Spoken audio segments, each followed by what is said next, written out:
విశాఖపట్నం సౌకర్యం సదుపాయాల పరంగా ఎన్నో ప్రత్యేకతలు ఉండటంతో వందే భారత్ ఎక్స్ప్రెస్ రైళ్లకు ఆదరణ పెరుగుతుంది. వాటితో విశాఖ రైల్వే స్టేషన్ కలకల్లాడుతుంది. ప్రస్తుతం 3గా ఉన్న వీటి సంఖ్య 4 కానుంది.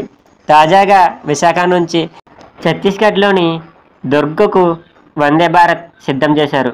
దీన్ని ఈ నెల 16న ప్రధాని నరేంద్ర మోడీ ప్రారంభించనున్నారు. దీంతో విశాఖ నుంచి బయలుదేరే వందే భారత్ రైళ్ల సంఖ్య 4కి చేరనుంది. ప్రస్తుతం 2 వందే భారత్ ట్రైన్లు సికింద్రాబాద్కు, 1 ట్రైన్ భువనేశ్వర్కు నడుస్తున్నాయి. వీటిల్లో పూర్తి స్థాయిలో వాల్తేరు డివిజన్కు కేటాయించిన రైలు మాత్రం ఒకటే.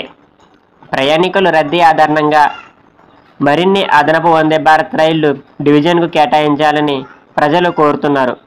ముఖ్యంగా విశాఖ నుంచి తిరుపతికి నడపాలనే డిమాండ్ ఎక్కువగా ఉంది. ఆ మేరకు ప్రజాప్రతినిధులు ఒత్తిడి కేటాయించనున్నారు. విశాఖ నుంచి విజయదుర్గ్కు వందే భారత్ రైలు సెప్టెంబర్ 16, 2024న ప్రారంభమవుతుంది.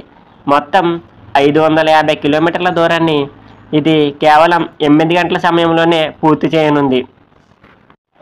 ఈ వందే భారత్ ట్రైన్లో మొత్తం 16 బోగీలు ఉన్నాయి. విశాఖలో మధ్యాహ్నం 2 గంటల 50 నిమిషాలకు బయలుదేరుతుంది.